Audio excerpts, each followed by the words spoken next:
So viral hit episode 44 में आप सबका स्वागत है। पिछले एपिसोड में हमने देखा था सियोंजुन को पता चल जाता है कि 244 ने उसका सच्चाई हॉबिन को बताया था और हॉबिन को कॉल आउट करने के लिए बोला था और अब वो दोनों आमने सामने होते हैं। अब आगे दोस्तों मैं चाहता हूँ आप इन सारे वीडियोस को थोड़ा सा शेयर कर दो। और हाँ, एक अनाउंसमेंट है, अब से 1 घंटे के अंदर जितने भी कमेंट्स आएंगे मैं उन सारे कमेंट्स को हार्ट और अगर अच्छा कमेंट हुआ तो रिप्लाई देने की कोशिश करूँगा। तो जल्दी से कमेंट करो, अपना ओपिनियन या फिर कुछ भी जानना है, कुछ भी पूछना है बताओ।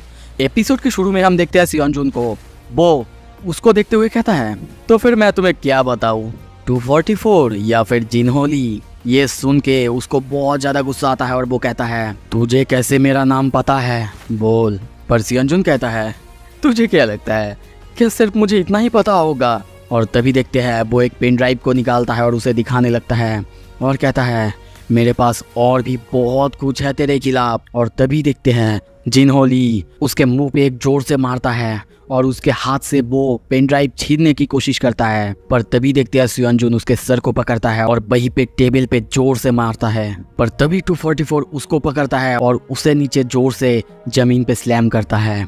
फिर हम देखते हैं सियोंजुन भी अब उसका गला पकड़ता है, उसका शर्ट पकड़ता है और उसे वो जमीन पे स्लैम करता है। दोनों का ऐसे ही चलता रहता है। पर तभी देखते हैं सियोंजुन एक चॉपस्टिक को लेता है और उसकी आंखों के सामने लाके उसे मारने ही वाला है।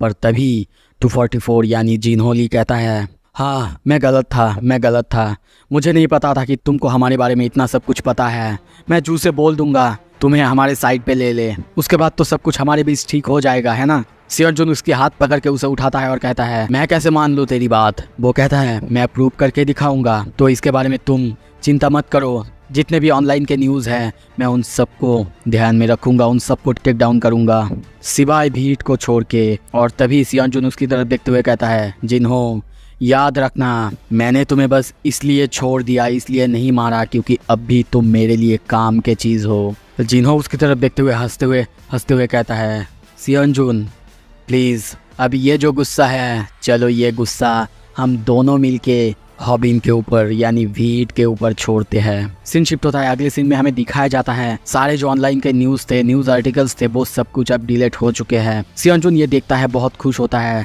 और सोचता है चलो सब कुछ अब प्लान के हिसाब से चल रहा है। न्यूज़ आर्टिकल्स वो डाउन किया गया है, जर्नलिस्ट जो कि मेरे घर के आसपास थे वो अब जा चुके हैं। अब सही टाइम है, पब्लिक सपोर्ट को जीतना ही होगा। तभी देखते हैं वो तैयार होता है।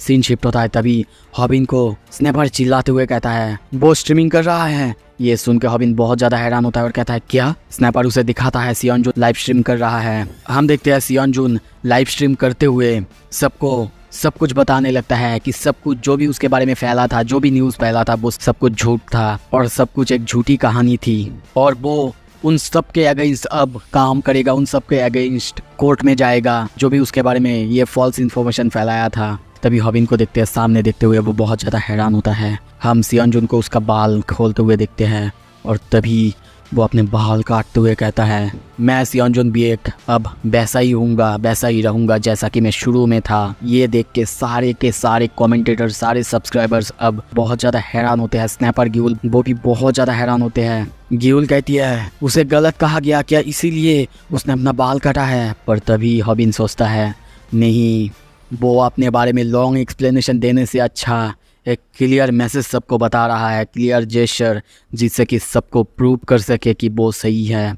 और इसी के साथ हम देखते हैं सारे सब्सक्राइबर्स अब उसके तरफ आ चुके हैं, उसके सारे फ़ैन अब उसके तरफ आ चुके हैं। जिन लोगों ने भी उसके खिलाफ वीडियो बनाया था सब ने उससे माफ़ी मांगा है, सब अब पीछे हट रहे हैं। ये देख के हॉबिन भी बहुत ज़्यादा डर जाता है और सोचने लगता है क्या मैं क्या करूँ, क्या मैं इस कंट्री को छोड़ दूँ। नहीं, अब हम देखते हैं हॉबिन को सारे लोग गाली देने लगते हैं, उसको अपने आप को एक्सप्लेन करने के लिए कहते हैं। तभी सीन शिफ्ट होता है, हम मिस्टर जू को देखते हैं जो कि ये देख के बहुत ज़्यादा हैरान हो चुके हैं और कहता है क्या नाम था हॉबिन, अब तो उसके लिए ट्रबल्स बढ़ने वाले हैं। सियोंजुन अब फिर से पब्लिक की ट्रस्ट जीत चुका है। मिस्टर जू कहता है तुमने उसकी मदद की है ना जिन्हो, पर तुमने तो कहा था हम उसे टीच करने वाले हैं। जिन्हो हंसते हुए कहता है बिल्कुल हम करेंगे मिस्टर जू, पर हम ये बहुत स्लोली करेंगे, क्योंकि मुझे नहीं पता था कि उसको हमारे बारे में बहुत कुछ पता है।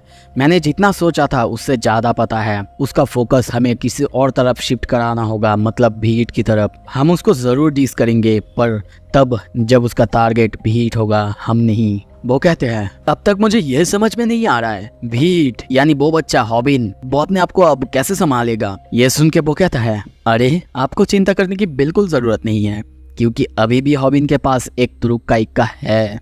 तभी देखते हैं हॉबिन को। हॉबिन किसी को देखते हुए कहता है मैं ऐसा तुम्हें करने नहीं दूंगा, ये तुम और तुम्हारे फैमिली के लिए बहुत ज़्यादा डेंजरस है। पर तभी वो बंदा कहता है नहीं, मुझे ऐसा करना ही होगा, चाहे कुछ भी हो जाए, मैंने ऑलरेडी डिसाइड कर ली है। और तभी देखते हैं कोई वीडियो में कहने लगता है बहुत दिन हो चुके हैं सब कोई, है ना। पर उसे सामने देखते हुए हम देखते हैं सियोनजुन बहुत ज़्यादा हैरान होता है। वो मज़े के लिए, वो अपने खुशी मनाने के लिए ड्रिंक करने ही वाला था। पर तभी हम कैमरे में यानी वीडियो में और कोई नहीं बल्कि योनजी को देखते हैं। उसे बीट के चैनल में देख के सारे लोग बहुत ज़्यादा हैरान होते हैं। सभी के मन में क्वेश्चन आने लगते हैं और क्वेश्चन करने लगते हैं क्या उसने यूट्यूब छोड़ दिया था ना, पर वो हॉबिन के चैनल पे या फिर हॉबिन के वहाँ पे क्या कर रहा है। और अब हम देखते हैं योनजी सब कुछ कहने लगता है मैं यहाँ पे आज हूँ क्योंकि मुझे आप लोगों से कुछ बताना है सियोनजुन के बारे में। आपको तो याद ही होगा कुछ दिन पहले एक बहुत बड़े गवर्नमेंट ऑफिशियल पर अटैक हुआ था। पता है आपको उस अटैक के लिए सियोनजुन रिस्पॉन्सिबल था। ये सुनते ही हम सियोनजुन की फेस देखते हैं जो कि पूरी तरह से पीला पड़ जाता है। वो बहुत ज़्यादा हैरान होता है और सोचता है क्या तुम ऐसा क्यों कर रहे हो, वो तुम्हारी डैड है ना। योनजी कंटिन्यू करते हुए कहता है सियोनजुन बिएक ने बार बार उन्हें ब्राइब्स देने की कोशिश की है, घूस देने की कोशिश की है और घूस दिया भी है। पर जब उसके एक रिक्वेस्ट को उन्होंने नहीं माना था तब सियोनजुन ने उन पर हमला कराया था। पर सब्सक्राइबर्स और किसी को भी समझ में नहीं आ रहा था कि योनजी ये बात क्यों कह रहा है, आखिर उससे सियोनजुन का क्या कनेक्शन या फिर उन लोगों का क्या कनेक्शन है। योनजी फिर से कंटिन्यू करता है और कहता है डेप्यूटी चीफ जी, उनको सियोनजुन के बारे में पता था, उनको पता था कि सियोनजुन इसके पीछे था, पर फिर भी वो चुप रहे क्योंकि इन सब में वो भी फंसते। इतने दिनों से घूस जो ले रहे थे। हम लोगों ने पुलिस के पास एक एविडेंस को भेज दिया है, वो लोग अब जल्दी ही इन्वेस्टिगेशन करने वाले हैं। और आप लोगों के मन में अब बहुत से क्वेश्चन आ रहे होंगे, शायद कह रहे होंगे कि एक नॉर्मल हाई स्कूल स्टूडेंट को इसके बारे में कैसे पता है। मैं आपको बता दूं कि जिस बंदे के बारे में मैं आपको बता रहा हूँ वही करप्ट गवर्नमेंट ऑफिशियल, वही मेरे पिता है। ये कहते हुए हम देखते हैं वो रोने लगता है और सोचता है आई एम सॉरी डैड, मुझे ये करना ही था। उसके डैड को देखते हैं, ये सुन के वो थोड़ा सा स्माइल करता है और कहता है तुमने सही किया मेरे बेटे। अब हम देखते हैं ये न्यूज़ चारों तरफ फैल जाता है, सब लोग इसके बारे में बातें करने लगते हैं। सियोनजुन ये न्यूज़ देखता है और पूरी तरह से दंग रह जाता है। उसके हाथ में जो बॉटल था वो भी नीचे गिर जाता है, टूट जाता है, क्योंकि अब उसके पीछे पुलिस पड़े हैं। दूसरी तरफ हम देखते हैं ये देख के मिस्टर जू बहुत ज़्यादा हैरान होते हैं और खुश होते हुए कहता है ओह तो ऐसे होता है सब कुछ सियोनजुन के लिए ख़त्म। ठीक ही है, अब वो प्रिजन में जाएगा और कभी भी सूरज का रोशनी नहीं देख पाएगा, ऐसे हमें मिल जाएगा उससे छुटकारा। और वैसे भी ठीक ही है, हमारे जैसे दुनिया में सियोनजुन जैसे क्रिमिनल को बिल्कुल रहना नहीं चाहिए, वो भी एक ऑनरेबल पर्सन की तरफ बिल्कुल नहीं। जिन्हों उनकी तरफ देखते हुए कहने लगता है एग्जैक्टली, आपने सही कहा। तभी जिन्हों के फोन पे सियोनजुन भी एक कॉल करता है और ये देख के मिस्टर जू कहता है अरे अब मुझे दे दो फोन, मुझे दे दो, मैं बात करता हूँ, मुझे लगता है कि इस वक्त मुझे ये डील करना चाहिए। और तभी फोन पे कहता है ये मैं हूँ मिस्टर जू। सियोनजुन को देखते हैं, वो बहुत ज़्यादा नर्वस होता है और कहता है हेलो, ये सियोनजुन है, मैं आपको कॉल कर रहा हूँ ये सारे न्यूज़ के बारे में क्योंकि। पर तभी फ़ोन पे दूसरी तरफ से आवाज़ आता है यू बास्टर्ड। ये सुनते ही हम देखते हैं सियोनजुन बहुत ज़्यादा हैरान होता है। मिस्टर जू गुस्से में कहने लगता है यू पीस ऑफ शीट, तुमने मिस्टर जी पर हमला करने के बारे में, अटैक करने के बारे में सोचा भी कैसे, तुमको ऐसे ही मरना चाहिए you yakuza son of a bitch. और उसके बाद तू चाहता है कि मैं तुझे पॉलिटिक्स में लाऊं, तुझे एक पॉलिटिशियन बनाऊं।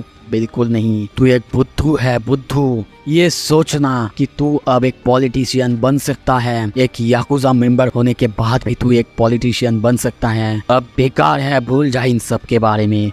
ये सुन के जैसे कि सियोनजुन सब कुछ खो देता है, जो कुछ भी था उसके लिए, एक अच्छा रेप्यूटेशन, एक अच्छा यूट्यूबर और एक अच्छा कोरियन सिटीजन, सब कुछ अब उसके लिए खो चुका है। उसके वहाँ पे पुलिस आ चुके हैं, वो उसको ढूंढने लगते हैं। पर तब जब सामने देखते हैं वो लोग चौंक जाते हैं क्योंकि सामने वहाँ पे उसके टूटे बोतल और उसके फ़ोन के अलावा और कुछ भी नहीं था। तभी सीन शिफ्ट होता है, हम देखते हैं हॉबिन यो की कंपनी यानी उसके ऑफिस के सामने।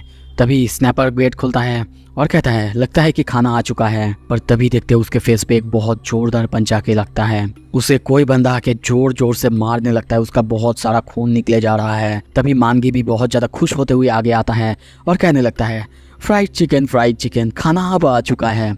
पर तभी जब वो सामने देखता है, सामने से आवाज आता है मैं कोई डिलीवरी गाय नहीं हूँ, लगता है कि मैं राइट प्लेस ढूंढ चुका हूँ। सारे हॉबी न्यू कंपनी के मेंबर्स अब यहाँ पे आ चुके हैं। मानगी सामने देखते हुए बहुत ज्यादा गुस्सा होने लगता है। पर सामने से वो बंदा कहता है क्या तुम्हें पता है क्या होता है जब किसी के पास और कुछ भी खोने के लिए नहीं होता। मैं यहाँ पे तुम लोगों से फाइट करने नहीं आया हूँ, मैं तो यहाँ पे तुम लोगों को मारने के लिए आया हूँ। तभी हम वहाँ पे और कोई नहीं सियोंजुन को देखते हैं जो कि सामने देखते हुए गुस्से में ये कहता है।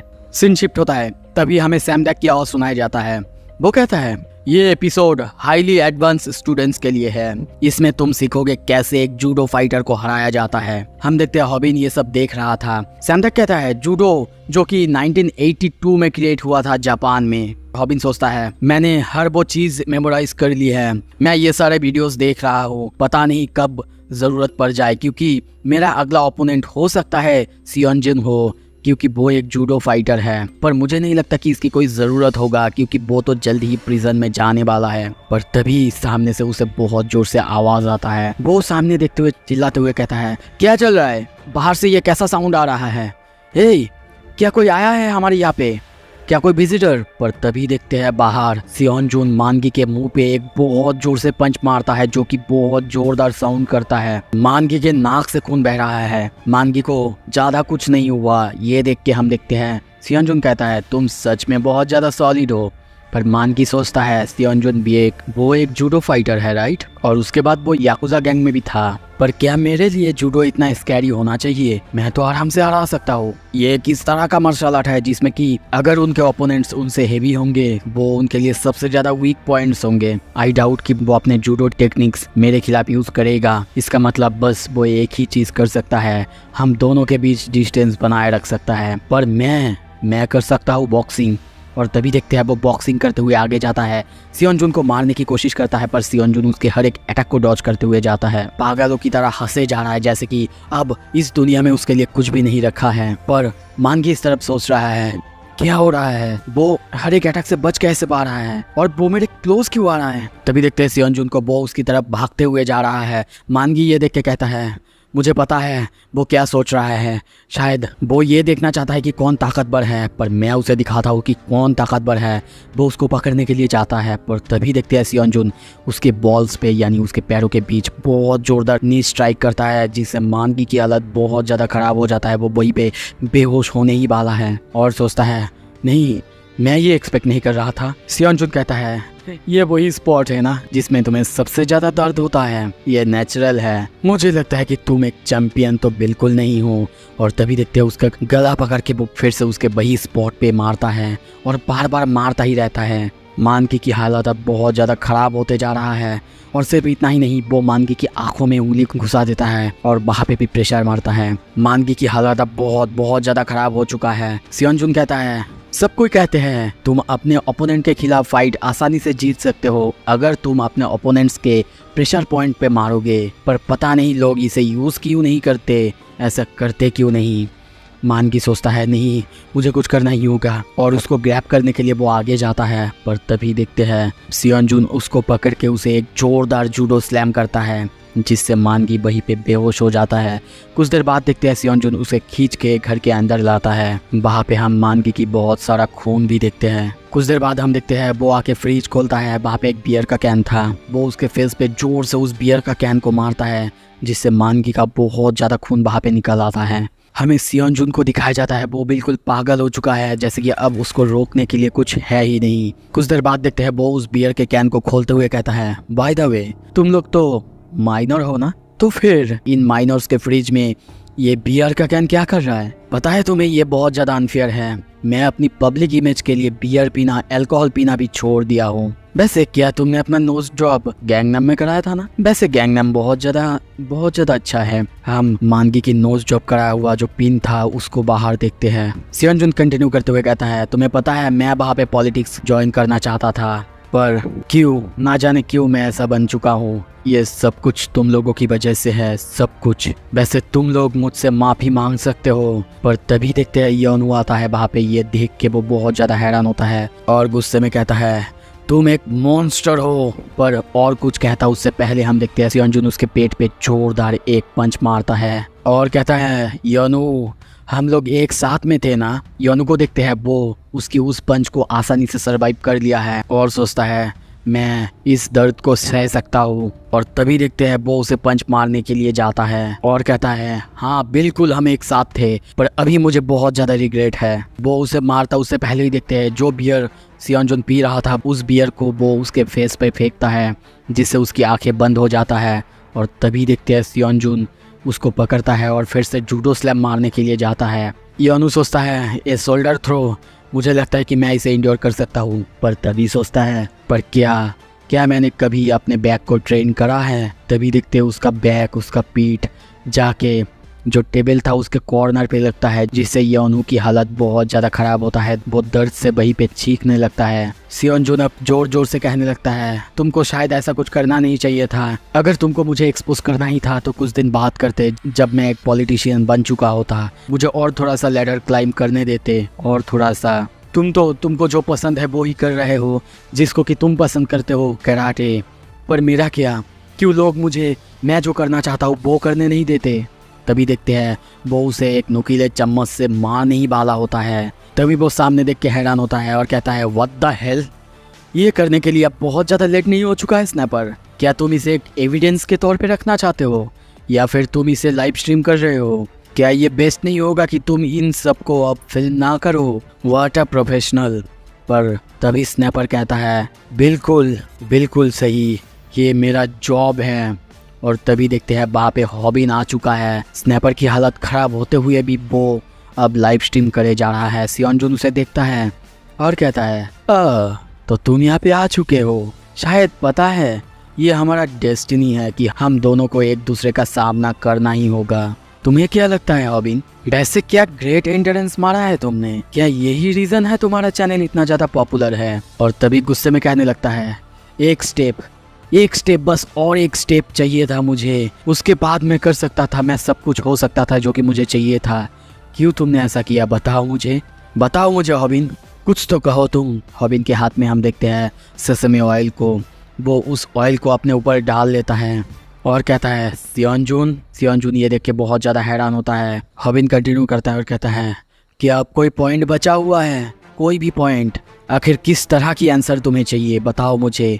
बिल्कुल मेरे जैसा तुमको भी पता था कि हम दोनों का लड़ाई होना तय था। और सोचता है, सियोंजुन मैं तुम्हें दिखाऊंगा कि कैसे एक जूडो फाइटर को हराते हैं।